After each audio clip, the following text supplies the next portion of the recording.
Good morning and welcome to Korea Today, live from Seoul. South Korea and China are indignant over the Japanese Prime Minister's visit to the controversial Yasukuni War Shrine. What is Japan trying to achieve through this? We'll talk to an expert about Tokyo's motive and its repercussions. The nation's railway strike has entered its 19th day. Details coming up in the headlines. And the Bank of Korea switches its priority for 2014. We'll have that story for you on In Print. A dance production that warms the heart on a cold winter's night. I'll be back with a closer look at that. The year in entertainment, from the return of yesterday's famed names to emerging new faces, celebrity couples. We take a look at what made the headlines in 2013. And you party, you pay. Year-end parties rock, but that rock rolls in your head the next morning. There's no cure for hangovers, but Matthew Chung has a few soups and stews that may help on Friday, December 27th, 2013. From Arirang News, this is Korea Today. And good to have you with us on Korea Today on this Friday morning. Just when you thought things can't get any worse between Seoul and Tokyo, they just did. That's right. Japan's Prime Minister Shinzo Abe made the controversial trip to the Yasukuni Shrine, stirring up already shaky relations in the East Asia region. It is like rubbing salt in the wound. We'll have more on this story and other headlines coming up right ahead.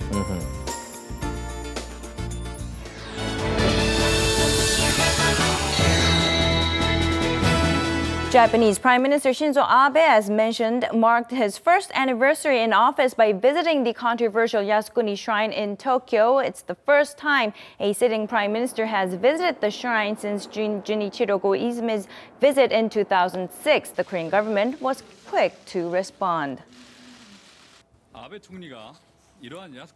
Prime Minister Abe visiting the Yasukuni Shrine reflects his distorted perception of history. It is an anachronistic act that will ruin the basis of Korea-Japan relations as well as stability in Northeast Asia. China and the U.S. were also quick to respond. Beijing says Abe failed to show restraint, while Washington expressed disappointment, criticizing Japan's leadership for taking an action that will aggravate tensions in the region. The Yasukuni Shrine honors 2.5 million Japanese war dead, including some convicted war criminals. Korea's two main rival political parties are reportedly close to an agreement on reforming the country's spy agency, which is accused of meddling in last year's presidential race. Ruling and opposition party leaders of the Special Parliamentary Committee in charge are aiming to pass the bill through its subcommittee on Friday so that it can be put up for a vote next Monday, just before the end of the year. But the two sides still have a few issues to iron out. The main opposition Democratic Party wants not only intelligence agents, but all related public servants to be legally restricted from getting involved in politics. The ruling Centre Party, on the other hand, is not fond of that idea. Now, if the bill doesn't pass through the Assembly on Monday, it might have to wait until February's extraordinary session. The South Korean government has downplayed the most recent criticism of President Park Geun-hye coming out of North Korea. Responding to Pyongyang's remarks calling on the president to choose between trust and confrontation, Seoul's Unification Ministry says it's the North's behavior that will decide which path the South will take. The ministry adds Pyongyang's remarks were likely made to distract its people from internal instability stemming from the execution of Kim Jong-un's uncle, Chang Song-taek. The ministry's announcement comes a day after Pyongyang's committee in charge of inter-Korean relations said the Park administration's North Korea policy was no different from former President Lee Myung-bak's hardline policy.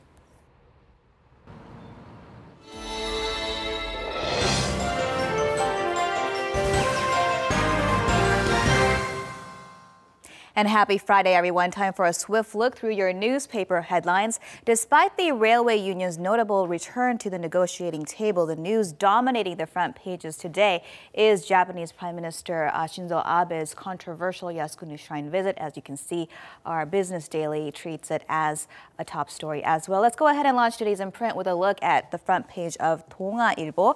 The main headline reads, Abe drives a nail through hearts of Koreans. And the lead says his visit is like pouring cold water over the international community's calls for Japan to contribute to the region's stability. Now, neighboring nations also did not hide their displeasure over Prime Minister Abe's Yasukuni Shrine visit. Korea saying that it could not contain its grievance and anger. China calling it an act challenging the human conscience.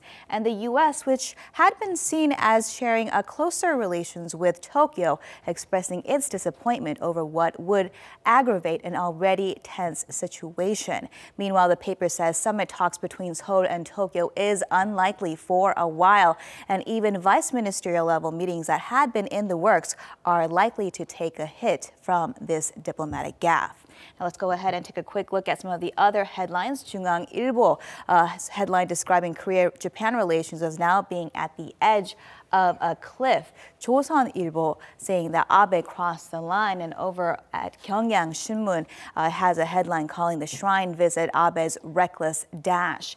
We will talk to an expert in a little bit to unpack the story a little bit more. So let's go ahead and take a look at a couple other issues on the radar today. We'll go ahead and take a look at this story down here. The headline reads, Railway Labor Management Negotiations reopen after 13 days. The meeting took place at the Chogyesa Temple, where some of the union leadership was reported to be hiding out. A lot of eyes watching the results of this round of working level talks, which resumes after the first one broke down 2 weeks ago, 4 days after the strike began. Labor Representative Kim Jae-gil is cited as saying there was a sincere effort to move forward in solving this issue, thus the decision to resume this morning after wrapping up late last night. Finally, let's go ahead and wrap things up with a look at Korea Economic Daily's main headline. It announces the revised priority plan by Korea Central Bank for next year, and the headline reads, Bank of Korea Fiscal Policy, Growth over Consumer Prices. Now, the included graph offers a snapshot of what consumer prices and the nation's growth rate looks like through this year. According to the BOK, Korea's economic growth rate is expected to bounce back slightly to 2.8% this year, while consumer prices are anticipated to end the year at 1.2%. The paper interprets the central bank's revised priority as its intention to support the nation's economic recovery by encouraging spending amid low prices. And the subheadline does add there that if the recovery proves to be slow next year, it could even lower the key interest rate. And with that, we'll wrap your look at what's in print on this Friday. Next up are your closing numbers from Thursday's market action.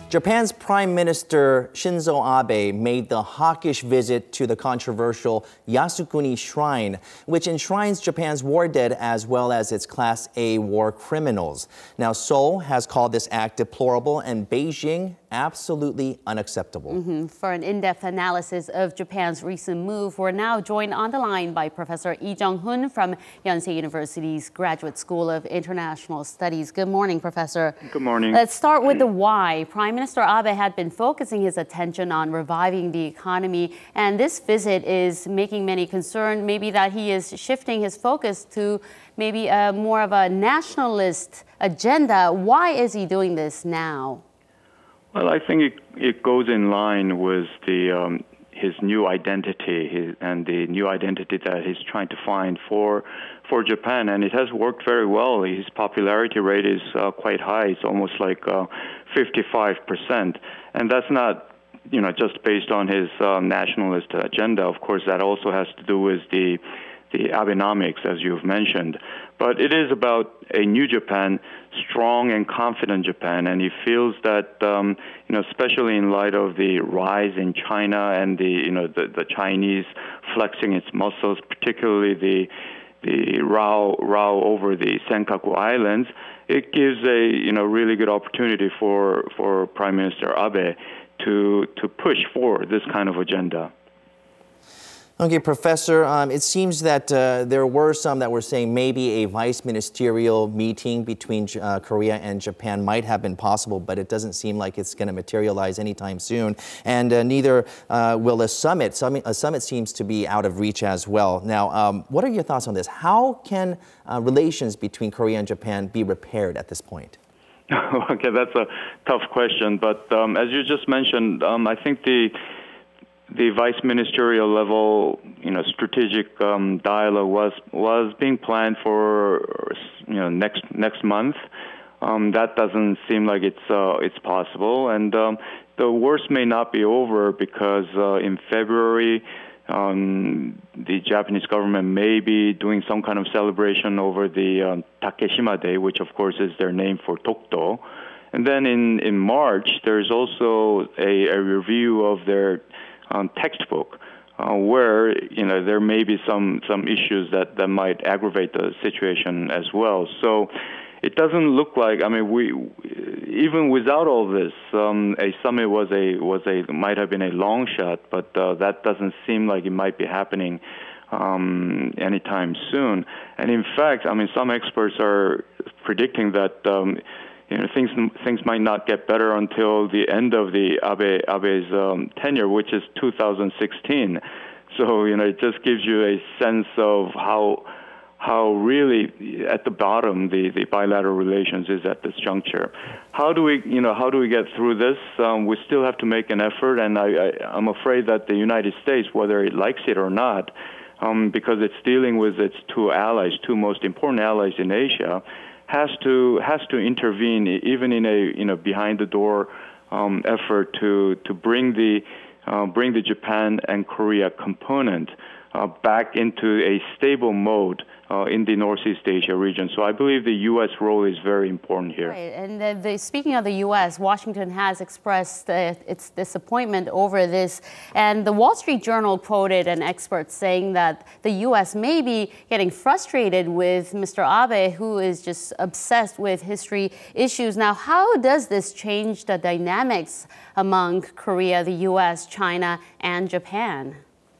Well, as you said, the U.S. has expressed formally its disappointment, but one has to remember that Japan right now, the Abe government is doing everything that the United States is demanding. Like, for example, Japan has joined the TPP, the Trans-Pacific Partnership, which is a U.S.-led economic grouping in this region. Japan is also investing huge amounts of money to bring about the moving of the Futenma U.S. air base, which of course the U.S. government has been demanding. So it's doing everything that the United States is demanding. So it's very difficult. U.S. is in a very difficult position to be very critical because Japan is doing things to the U.S.'s liking. And yet, of course, there's the history issue. So, it is emphasizing that it shouldn't be aggravating the neighboring countries, particularly South Korea, at this juncture.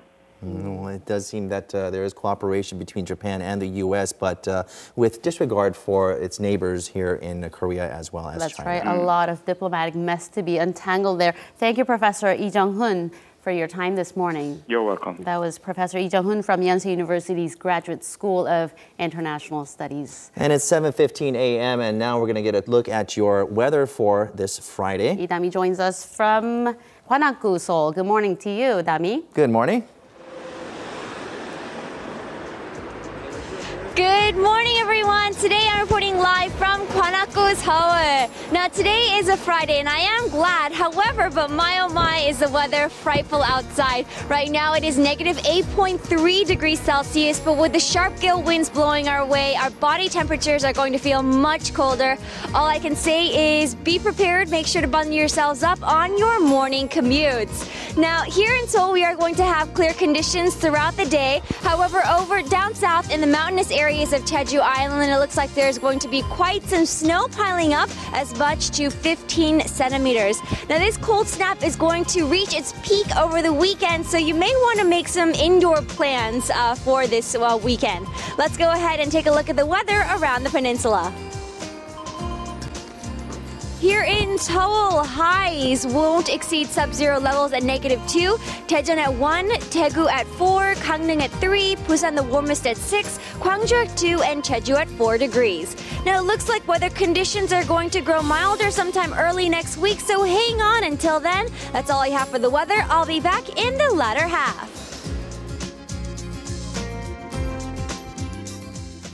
The synergy effect of contemporary dance, stage, as well as fashion. Now, the National Dance Company of Korea has collaborated with the fashion designer Lee Sang-bong for a performance that you might want to check out, especially on a cold day. Go somewhere warm. Joining us is Yim Yoonhee with more. Good morning. Good morning. Good morning. So the National Dance Company of Korea has some of Korea's top dancers, including a very famous choreographer. He's their principal dancer since 2002, and he's known for his roots in traditional Korean dance, as well as his accomplishments in ballet. But this time around, he created a contemporary dance piece that really warms the heart called Winter Dreams. Let's take a look.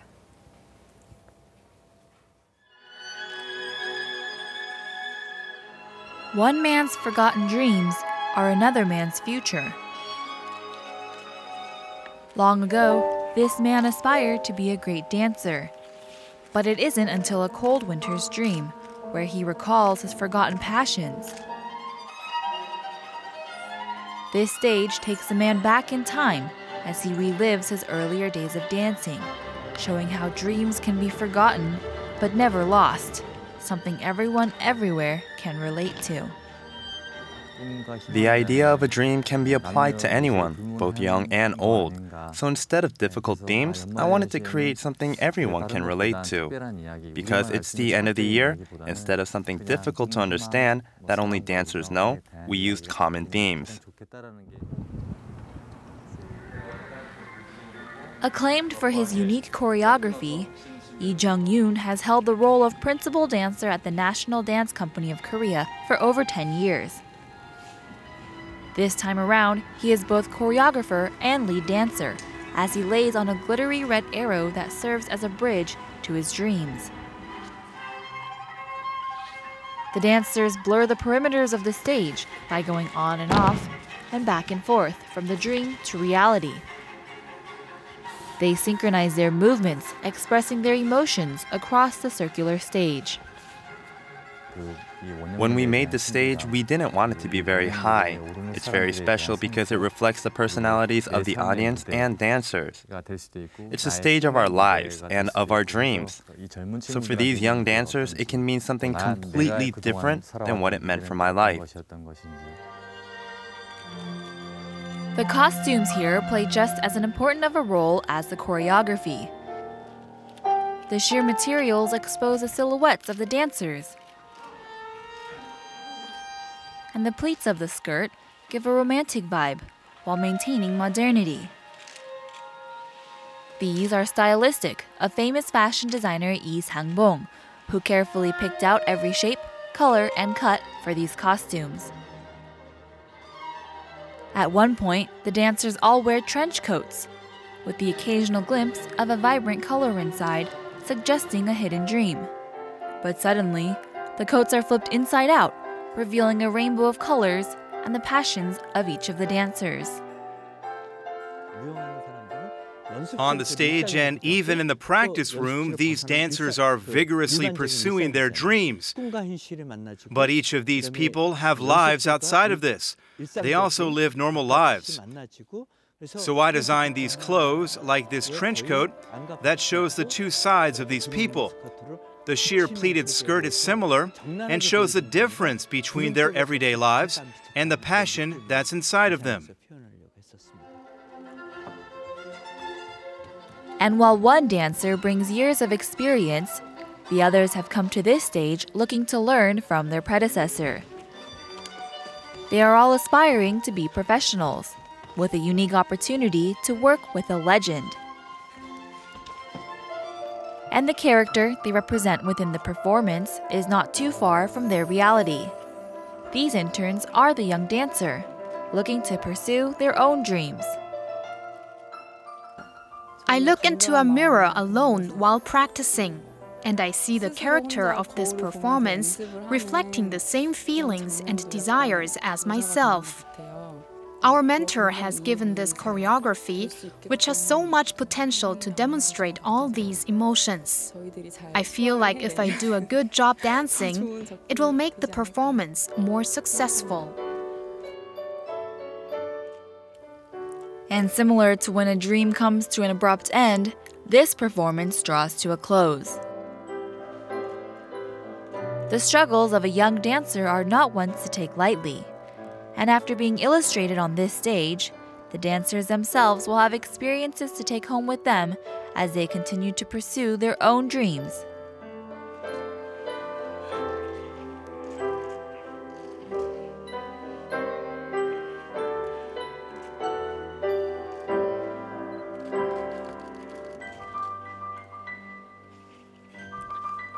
Contemporary dance is always one of the more difficult to understand for people, but this particular performance was a little bit easier. It's definitely exciting to watch. You know, you saw in the report the stage is situated very close to the audience. You could actually see the beads of sweat dripping off the dancer's face, so I think it made for a more memorable experience. Lee Sang-bong was telling me as we were walking out that he felt like he received a present, and I think everybody walked out feeling like they got a new experience to take home with them. Yeah, I was wondering, how did Lee Sang-bong start to be interested in this designing the clothes for the costumes for the dancers? So this is not his first time doing costumes for a performance. He was asked by Lee Jung-yoon to make the costumes for this production.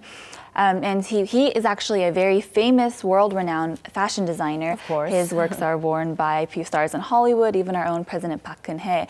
And he was telling me with this particular performance, he was really excited about creating the costumes because they asked him to create something that was pretty on stage, but also had a deeper meaning that contributed to the production as a whole. Like the reversible trench coat. I really like the meaning behind that too. Yes. And the performance, the performers on the stage, not all of them were professional dancers, right? Was there a reason they used interns for these for the performance? Yes, so the 14 interns were used because they wanted to raise the next generation of dancers. The National Dance Company of Korea, that's their belief. And this performance is actually available through the weekend. You can catch it. The last showing is Sunday afternoon.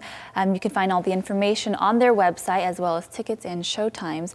And if you guys have time this weekend, I highly recommend you check it out because it was honestly one of my favorite. It was very exciting. It's very different. Yeah, we haven't seen you highly recommend something as much. It's a nice gift for yourself, right? All right, well, thank you very much. My pleasure. All right, still ahead on Korea Today, we're going to be looking at the year in entertainment. 2013 had a lot in store, so we'll do a review with Denny Hong joining us from celebrity romance stars taking on new roles. We'll bring you the top stories of the year and break down the trends of 2013.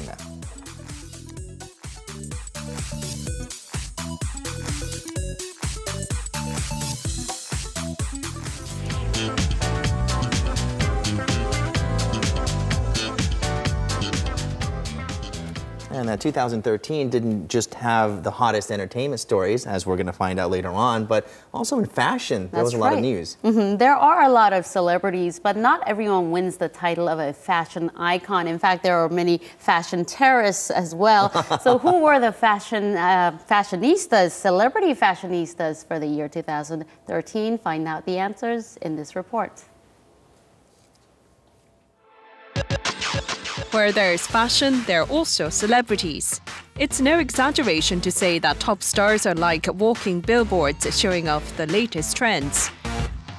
Who drew the most attention this year in the fashion industry, setting the trends as a fashion icon? We take a look at what was in style in 2013. Fashion and G-Dragon go hand in hand. There are many idol stars who dress well, but G-Dragon has his own style and sets himself apart that way. He's one of the most well-known fashion icons, drawing attention from those at home and the fashion industry abroad.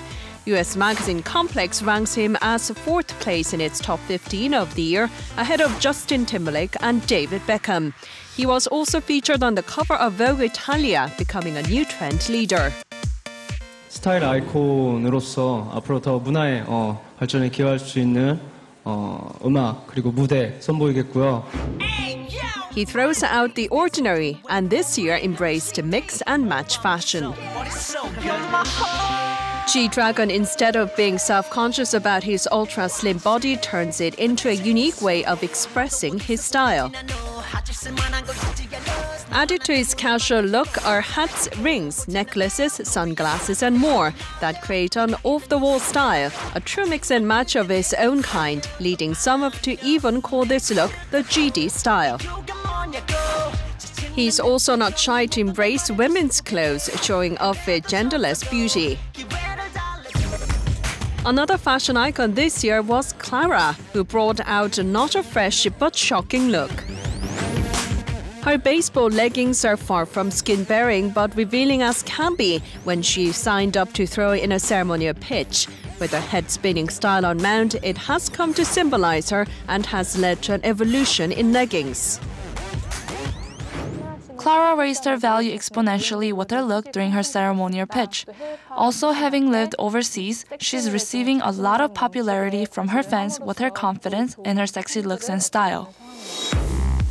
With a love for leggings, Clara owns more than 100 leggings and wears them regularly. Because it reveals your form as is, leggings may not be the easiest to wear, but even so, they have emerged as an it item in 2013, giving birth to an array of new looks. Up next, as one of 2013's fashion icon is actress Ko Junhee, who became the role model for women in their 20s and 30s. Anytime she sports a look, or even just if her name is associated with it, it almost guarantees a complete sellout. She has become that hot a fashion icon in the industry. The shoes Ko Junhee wore in a commercial sold more than 3,000 pairs in a week. And this trend continues in trench coats and shearling jackets she has donned. Even her bob hairstyle became the style of the year, encouraging many women to part with their precious long hair.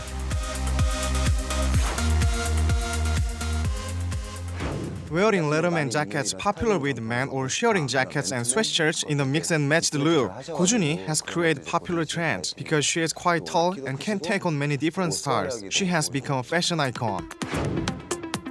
Ko Junhee boasts a body that's slim, almost like a mannequin.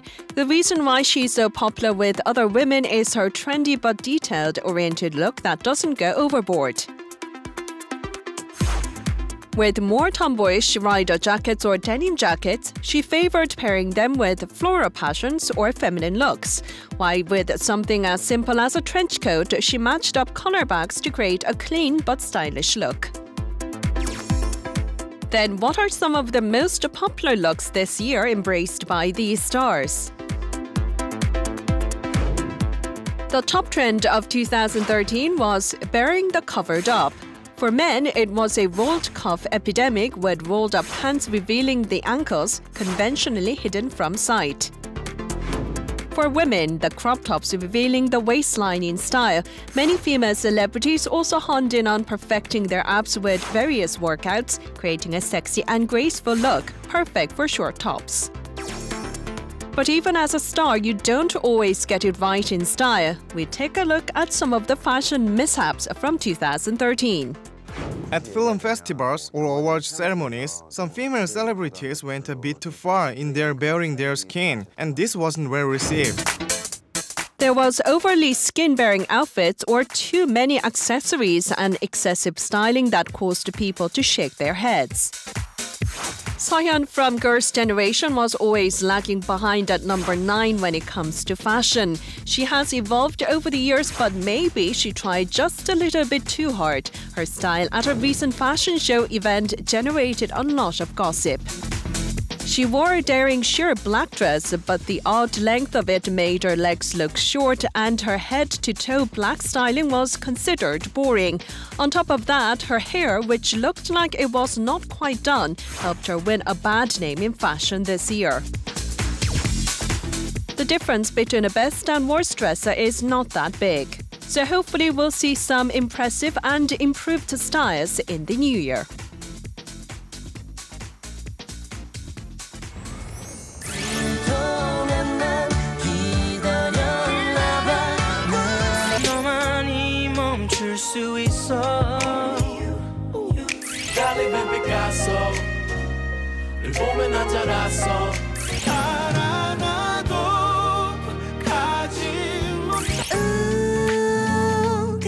시간 어때요? 주말까지 기다리긴 힘들어. 시간아 달려라 시간.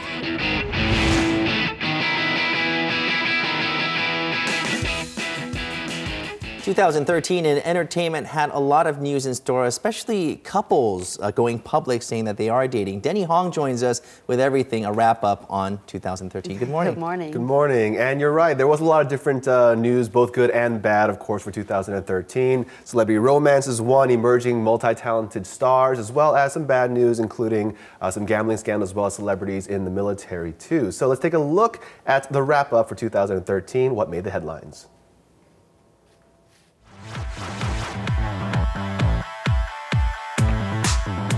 On January 26th, she became the first active idol celebrity to tie the knot and give birth to a beautiful daughter. Singer Sunye says she will be focusing more on raising her child and volunteering overseas than performing on stage for the time being.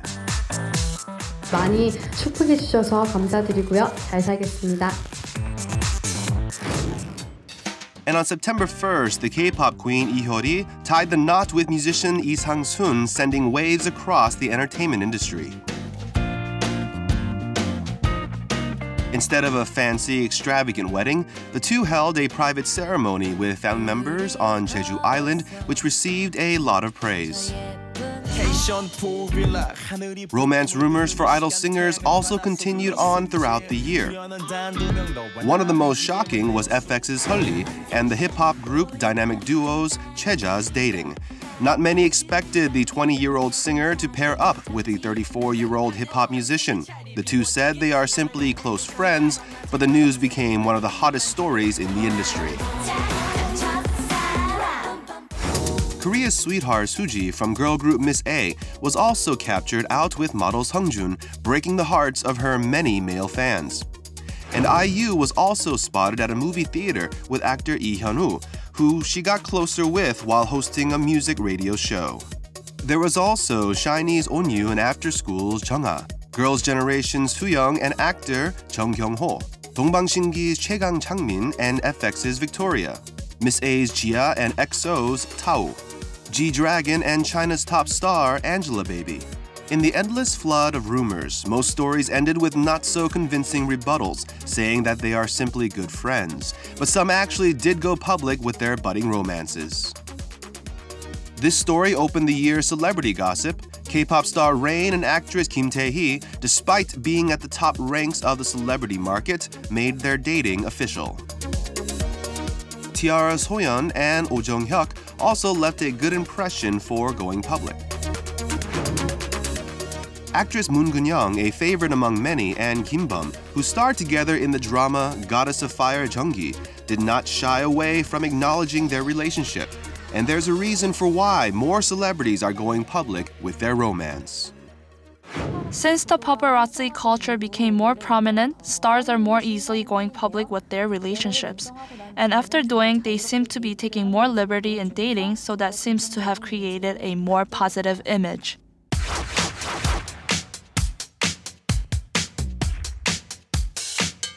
A large number of K-pop singers took on acting this year.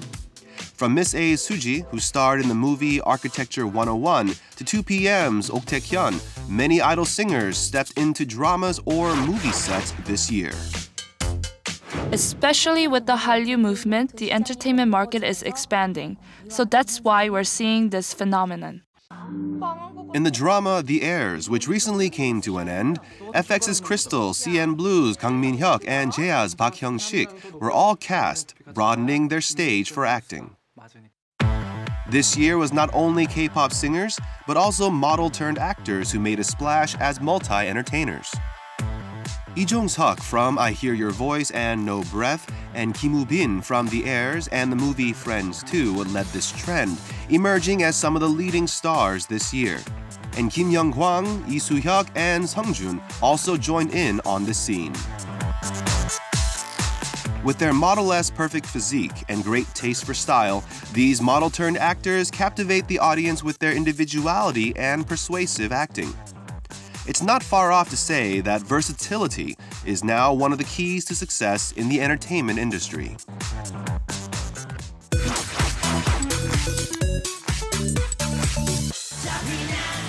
First up for solo artists, Big Bang members went up against each other with their new albums. It's not only G-Dragon who swept the music charts with his second regular album, Coup d'etat, and successfully wrapped up his first solo concert tour around 8 countries. Seungri, Taeyang, and Top also released their solo albums, showing off some of their talent and style, previously unseen during their group performances. Girl group members also took on the solo stage. 2NE1 CL and Sistar's Hyodin were some of the leading names. CL put out the song The Baddest Female infused with a hip-hop spirit, and Hyodin showed a completely different side of her with the title track One Way Love, sung in a rich and husky voice. Subunit groups also drew a lot of attention. For boy and girl subunit pairings, Troublemaker was all the buzz. They put on an unprecedented stage full of risque content, turning some heads. Sistar 19, who also showed off a sexy stage image with Gone Not Around Any Longer, also had a successful debut. And on the 13th, they ranked first on the 2013 K-pop Music Chart of the Year, announced by Billboard in the US. The idol market is almost saturated. That's why there's the belief that it's much more efficient to create stars using the groups already known by the public.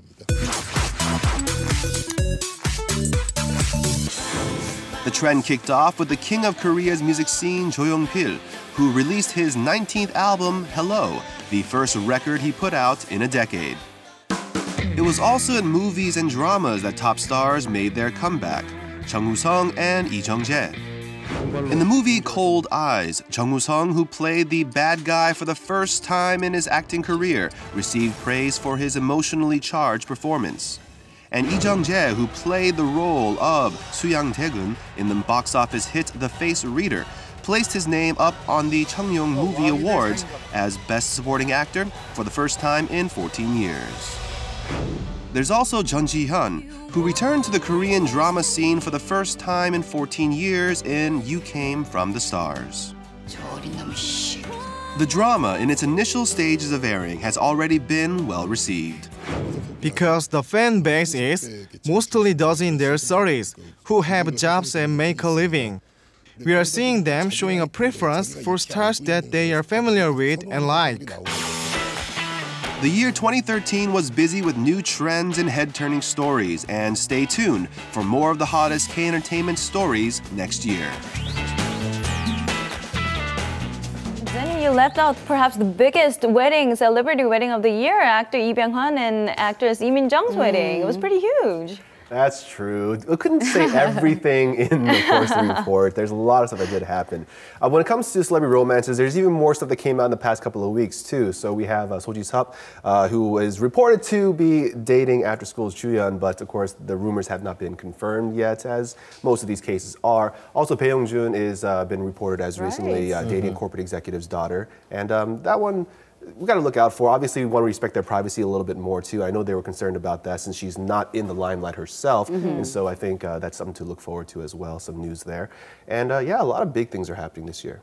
Well, Billboard also has the Best of 2013 charts that they released, and I believe that there were a couple of Korean artists that made it into one of those charts, right? That's right. So we actually have, for the first time, a Korean artist entering into the World Albums Chart Top 10, and not only one, too, right? So we have G-Dragon and Shiny as 9th and 10th place, respectively. So definitely an interesting thing to see both of those artists on there. It's also one of those ways of saying that K-pop scene is growing in an international way. All right. Well, it looks like a lot of great news hit 2013, and do bring us more great news next year too. Will do. I think. Well, we'll see you next year. Happy New Year, by the way. Happy New Year. Still ahead on Korea Today, there are many year-end parties to get to. That means many, many hangovers as well. If you're looking for a hot bowl of something to soothe your stomach, Chef Matthew Chung has the answer for you. Kick your hangover the Korean style with some comforting dishes. I thought we were staying away from celebrating the new year with alcohol, no? Well, no. some the are. trend is changing. Some are not. Some are, some but things won't change. You can't completely take it out of your whole year-end calendar, so you're going to have to do some drinking. All right, our Idami is standing by at a flower cafe. All right. Let's go over to her right now. Tommy, over to you. I'm back reporting live from Floaty Flower Cafe located in Gwanak-gu, Seoul. So when you come here, you can find various beautiful flowers and plants, but also enjoy a nice cup of tea or coffee as well. Now, what makes this flower cafe a bit more special is that they hold flower lessons. Now, with the holiday season these days, I think one of the most difficult tasks is finding a gift for someone. So here, through these flower lessons, you can learn to make a one-of-a-kind present, such as a decoration or a centerpiece. So right now, here this morning, we have a beautiful centerpiece that is being made.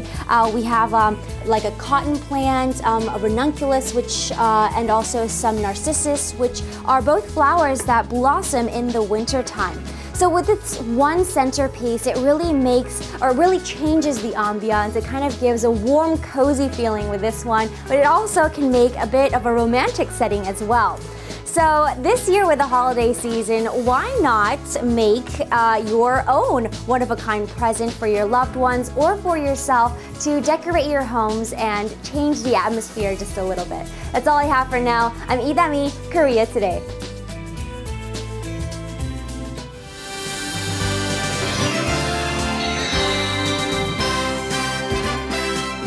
And TGI Friday, everyone, as we kick things off with some domestic football. Now, of course, with the year almost coming to an end, one footballer was voted as the Korean Footballer of the Year.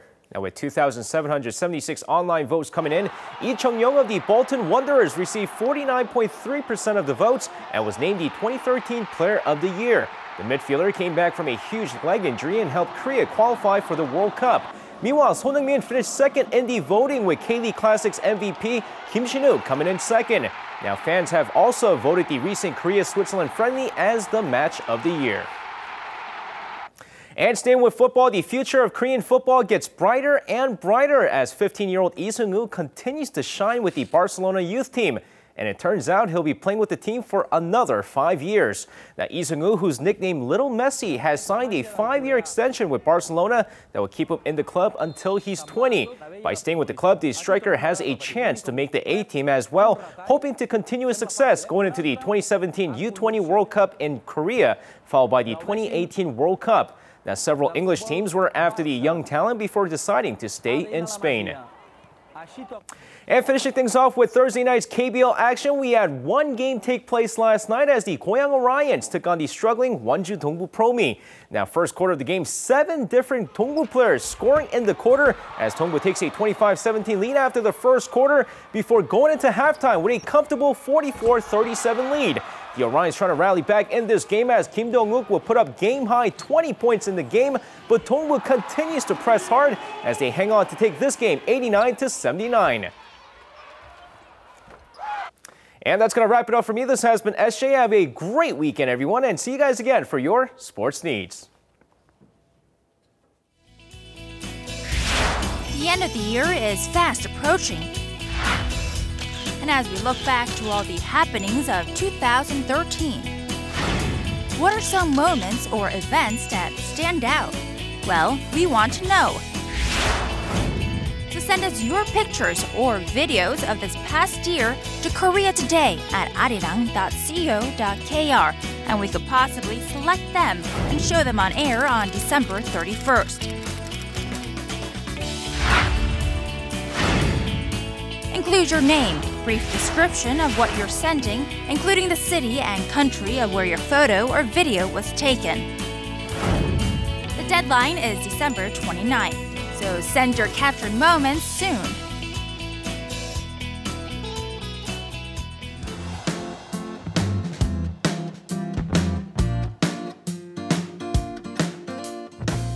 There are 5 more days left of 2013, which means 5 more hangovers to get through, and our Matthew Chung will help us get through those hangovers. He looks a little hungover this morning. No. I'm good, actually. What is it? And it's probably because I had a nice hot bowl of haejangkuk, which is the famous Korean hangover soup. Now, there's not just one type of haejangkuk, but rather it refers to a whole category of dishes. So I went out and I got to see, just a small slice of what we have to offer here in Korea for haejangkuk.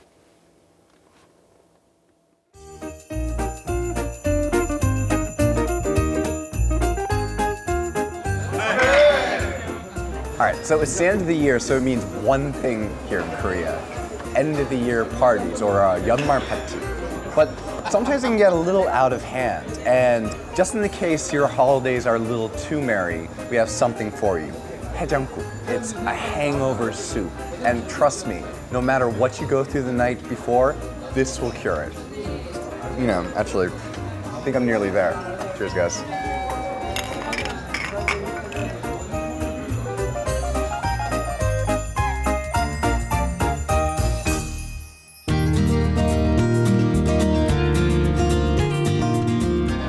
I just noticed this place is packed right now. They must have all had a really long night out because, man, this place is packed. Here in Korea, when people think haejangkuk, probably the first thing that comes to mind is this. It's bulgokkuk. And bulgokkuk, it's a type of dried fish. And it has to be prepared in a certain way first of all. It has to be pounded in order to sort of break it up. And as a result, what you get is a very unique texture, and it's packed full of flavor as well. It tastes very clean, so it goes down easy after a long night out. And they actually, to make the stock, they boil the bones for about 12 hours. And then they add the bulgokkuk. And it's got the tubu and the egg in there as well as the green onion. And all of those flavors are, they're good bedfellows. So, it creates a very well-rounded dish. The reason why that bulgokkuk is so popular as a type of haejangkuk, it's full of the essential amino acids, especially the ones that protect the liver. So, after tying a few on, you want to make sure that, you get the old liver up back to speed.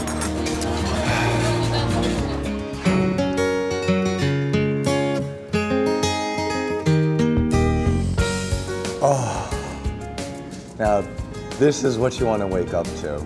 So this is 뼈 haejangkuk, and 뼈 refers to bone, and that bone refers to the fact that this comes from, the pork spine and the ribs. And essentially what you have here is this protein bomb.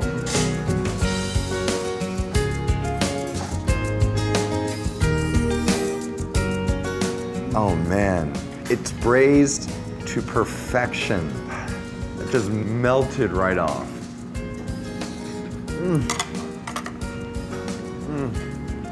Not only will this probably cure a hangover, I have a feeling this could probably cure most diseases. It's that good. This has a certain cabbage. It's known as ugoji, and it's one that you find mainly in soups here in Korea. First of all, it's delicious. It's fantastic.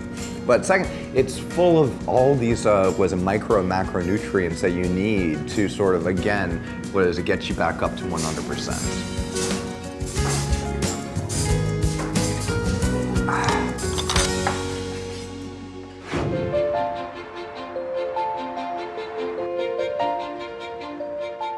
So we've gone through a couple of classic favorite haejanguk. So now we're gonna go for something a little special, and that's pok. And pok is blowfish or pufferfish. And apparently this place that we're at right here, it's been here for 40 years. It's one of the largest blowfish restaurants in Korea. The great thing about pokgu is that it's a clear, light broth. So it's a great way to get rehydrated. It smells so good.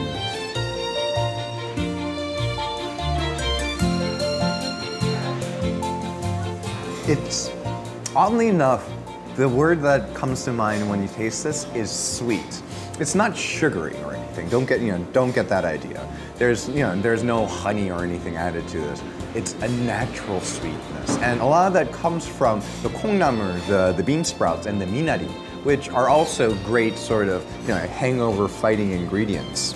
You have the soup, and oftentimes you'll have the sliced raw fish as well. But they also do a lot of other things with the rest of the fish as well. So that's the 껍질 무침. It actually tingles in your mouth a little bit when you eat it. It's a really, really cool sensation, and it takes on other flavors really well. If you want something different, something a little left of center as your hangover cure, go for the blowfish. But pufferfish is known for its toxins. I'm not really convinced as to how it can be good for hangovers. Well, it does contain an extremely lethal toxin, which is why anyone who prepares it has to have a license. Yeah, exactly. Yeah. Okay. So was it not just anyone? Like I couldn't prepare. Was it a pufferfish dish? Oh, you for don't you have guys? a license. No, I wouldn't want you to prepare. I would be scared to make it. But just to clarify for viewers, so there's pokguk. Pok is the pufferfish, and then there's pugok, which is the dried pollock. Right. So oftentimes the two can be mixed up. They do sound very similar. Yeah. You're right. I get confused with that too. But going with pugok is the dried fish, right? Correct. So we looked at 3 different types. I mean, what do you think is good for actually a hangover? There is no such thing as a hangover cure, but what do you think is the most subtle for the stomach that can actually really have a good effect on you? If I had to choose one of the 3, it would actually probably be the pugokguk. Just in terms of having that right blend of it has a ton of protein in there, and the thing is that it's easy on the stomach, and it's got a ton of water in there as well, so it helps rehydrate you as well. And so given all those aspects, I think of the 3, it's the best, but really it's like choosing the best out of 3 really great dishes. So even if you go for the other 2, you're not missing out on much at all. To me, pugokguk wins by the thinnest of margins. Oh, okay. Why is it that I look at haejanguk and I want to drink? It's because I know there's a cure. That's right. Somewhat of a cure. It also serves as a pretty good side dish as well. It does actually. There are certain haejanguk out there that actually go well, while you're drinking as well. So you can eat it and then continue to eat it until the next morning. I don't think I want to do that. I'm a little bit too old for that. All right, thank you, Matthew, for this story. Always a pleasure. All right, that brings us to the end of this edition of Korea Today. That's right. Today's the last Friday of 2013, believe it or not, right? All right. We'll see you back here on Monday morning. Have a great weekend. It's also the last weekend of 2013. That's right. Enjoy it to the fullest. We'll be back on Monday. Bye-bye.